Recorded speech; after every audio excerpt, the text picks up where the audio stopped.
Welcome to my hello, good morning, and welcome to my YouTube channel. It's another day and another scholarship entirely. So, with hopes that you are making attempts towards your scholarship, don't get discouraged. Keep the passion, keep the drive, and let's go. Today, we're going to look at a scholarship in the United States of America, and the said scholarship has a generous funding. So, let's get started. Yeah, so we are at Dartmouth, and this is the admissions and application and admissions page. This is the interface, and so we'll quickly take a run through and see what is available. Now, graduate students at Dartmouth benefit from world-class facility. You can read that here. You sign up and learn about their recruitment events, application deadlines, and all of that. Do we want to apply? One of the things I love to let my viewers know is that the first things you take care of when you're applying for applications like this is one is the tuition and living cost or funding opportunity of financial aid. The second thing is the deadlines. So let's look at the financial aid available applying here generally before we look at departmental. So we have the financial aid office can help you find a federal. Now you could apply institutional financial aid, international students aid, as the case may be. Tuition and living cost, you can read through, so you can see everything you want to see, and just take your time to read through. There are funding opportunities. You check out. They have good financial aid package consisting of scholarship, fellowships, research assistantships, and loan. So all hours are contingent upon availability of funds, continued satisfactory performance, and satisfactory academic progress. 3 parameters to determine continued scholarship enjoyment. So that being said, let's look at departmentals, the courses that have scholarships. So I would like to start with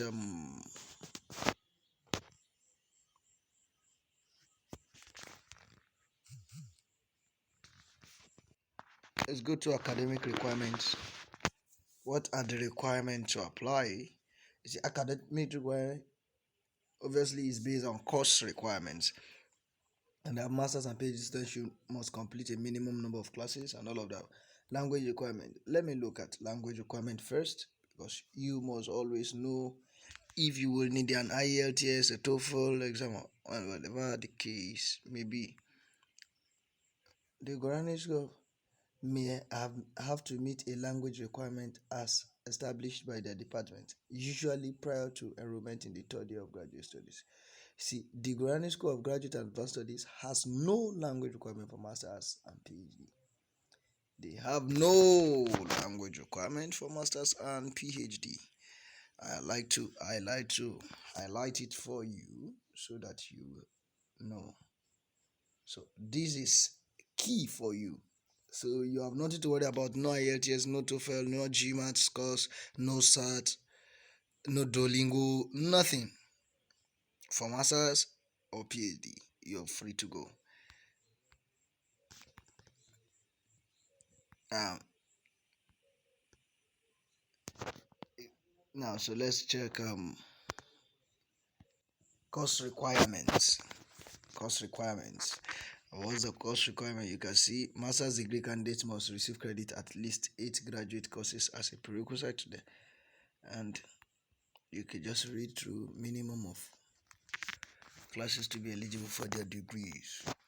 So let's check out what else.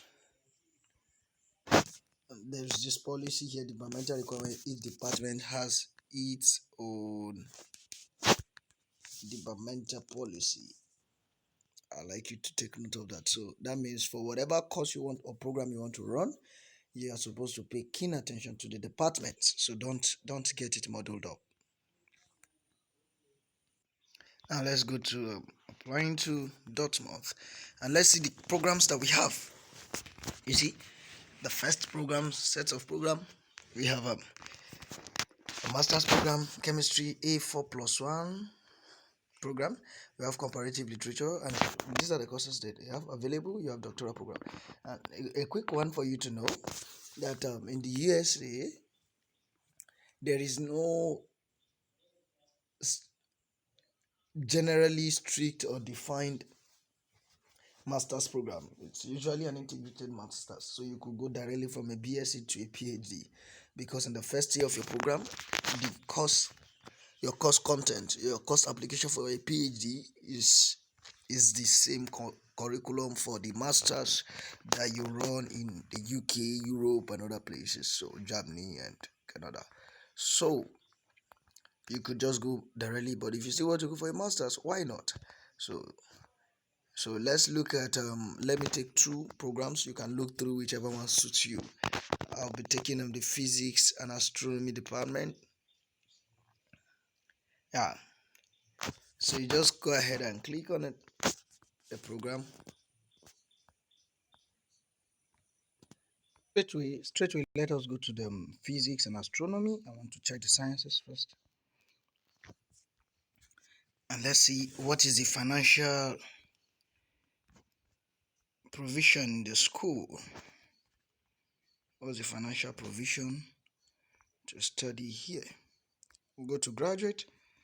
That graduate, you can see financial aid. Let's check it out. So what's the financial aid? Financial support is provided through 12-month teaching and research assistantship, which include a full tuition scholarship.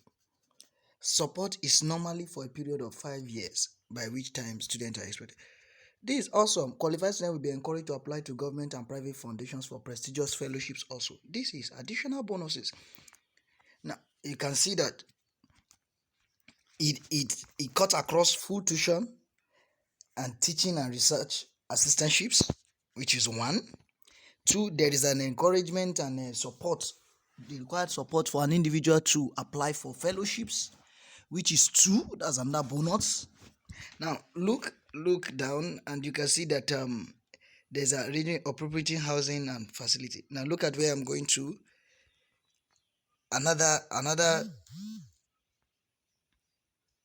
Another bonus, a crucial point, is that all students are eligible for the Dortmund Student Group Health Insurance Plan. Like, this also, and for year-round comprehensive ambulatory. So you have health insurance covered, you have a tuition fee covered, you have support, financial support, you have fellowships and grants in the Department of Physics. Now, what are the requirements for this? Let's check out whether there is a requirement for the PhD program. You remember in the US, I told you that you can go directly from BSc to PhD. Student of astronomy received this person. Is there a language proficiency test? I can't find one. And if at all you find one, you could actually apply for a waiver, a language proficiency test waiver, depending on your country.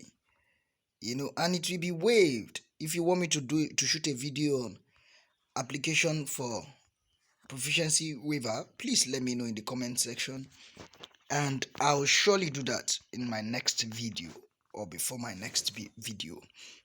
That being said, let's look at another course of study. Let's look at the engineering department. What does the engineering have? Dortmund engineering PhD degree. Okay, let's look at the PhD admission information and see what is the worth of this scholarship, because it's almost universal, although some do not specifically mention them, like the physics department, but others mention categorically what the estimated amount of scholarship you get from them is. Okay, so ready to apply? Now go ahead and see. PhD students typically enter with full support from either a graduate research assistantship or an external fellowships. First things to note, application deadline is December 15. What other thing do you know? At least 2 terms prior to admission, you need to submit your application at least 2 terms prior to admission. And then the following are a guide you need to follow. Okay, let's see. Is there application fee? A non-refundable application fee of $50 is required, which is very cheap, except for Dortmund College or Dortmund Engineering students and alumni. The fee must be paid by credit card. Applications will not be processed until this fee is received. But provided you are stranded with paying this, you could write to them, letting them to know that this amount is actually a whooping part of your livelihood, that if you chunk out, you may not even be able to complete the application due to lack of funds for data, and you'll be stranded. And they are very considerate. Schools in the US, in fact, all schools abroad are very considerate when it comes to the developing countries and the third world countries. And you surely land a waiver for it. Issued a waiver code and you're good to go. Now, of course, you check the application online. It's open since August 1. So you can start your application. Letters of recommendation. How many do you need? You need 3 letters of recommendation submitted online directly by your recommenders. So this is where you have to do a work to follow up on your recommenders, your professors, and keep reminding them until you are certified or you're sure they've sent in their letters of recommendation, especially before the deadline. Academic transcript notes. Your bachelor's degree, you may scan and upload a copy of academic, not diploma, issued by the institution from which you obtain. Now, for grading, and you can see it, you could encourage to submit a transcript evaluation from West along with Dortmund engineering application. You're good to go.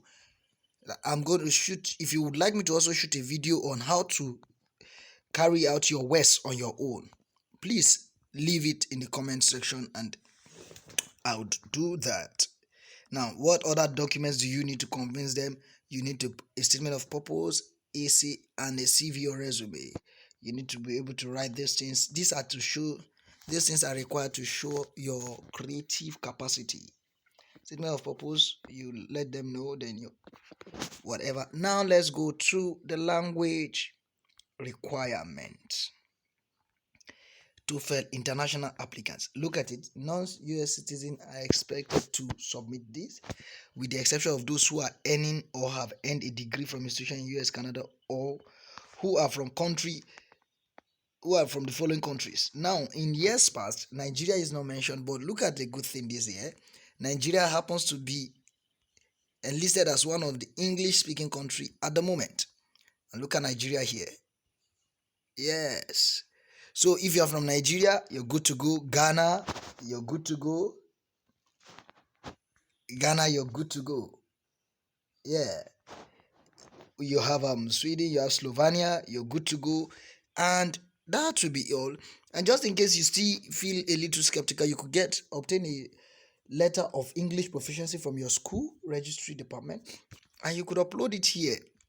GREs are optional, eligibility, and then you go ahead and put in for your application and you're good to go. Let's check one more department. So let's look at the earth sciences, which is where I am from. Yeah, so let's look at the graduate school prospective students, and then we check the requirement. Now look at prospective students. This is what we have here. This is what we have. You can apply before December 15th, the deadline. Now look at it. The department of this had waived the GRE. So provided you are from a country that requires GRE, if you're studying something here, GRE is waived for all current and future applicants. Professors are still able to report GRE scores in the application, but they are no longer required. Notice, you can report it, but it's not required. So there's no limitation to that. Transcript should be sent to this office. And now, current and future laboratory group openings. You can see, Meredithically is open to admitting new graduate students for the academic year. And she has a project going around tropical glaciers. That is to say, if you're coming to her, you're going for a graduate research assistantship, which is a fully funded opportunity. We don't know the worth, but you could actually click on her profile, look her through, and reach out to her to contact her. First, study the background of whatever her background of research interest, and then you write to her through the link. You can always find their portals at the base of the staff, and then you get it covered. Now I'm still coming to the stipend, and now Meredith Kelly, you have Matthew Mulligan, and he's seeking graduate students who are interested in working on ice sheet modeling. to start at the fall. A solid background in continuum mechanics and all of that. You have Erich Osterberg. He's seeking 1 to 2 MSc or PhD students to focus on past and modern climate change to begin in September 2024. Possible projects include Holocene climate change and wildfire history in the North Pacific. This is research. If this aligns with you, come on, just go ahead and put in for an application. Look at Sarah Slotznik. She's also looking for either PhD or MSc to start in this year. What's her area of interest? Weathering processes and geothermal through a deep time lens using paleomagnetism. When you've looked through all of that, you come down to tuition. All admitted graduate students in the department are given a stipend to cover living expenses monthly. Look at it. Look at what you stand to gain in this faculty. Monthly stipend. Monthly $2,900. In addition, all graduate students receive tuition fellowship to cover full tuition. I love this. Look at this. Full tuition. Can you see that? MSc students are granted this support for approximately 7 terms, 2 full years, giving reasonable progress towards it. And PhD students are granted support for approximately 17 terms. Now, what are you waiting for? Go ahead and put in for your application without delay. We've looked through 3 of the faculties and departments. You can go ahead and look through more. All the departments are a good one for you, and you don't want to know how much it costs to have a full scholarship waived at Dartmouth. But I tell you, this scholarship is worth over $40,000. So go ahead and put in your application, and you will be good to go. I wish you best of luck and success. Do ensure to subscribe, leave a comment, share, and like. Leave a comment so that I could know what and where you're watching from and what you would love me to do next. Like and share to help others and to have more visibility so that you could help those who are in need. Once again, see you in the next video. Ta-da!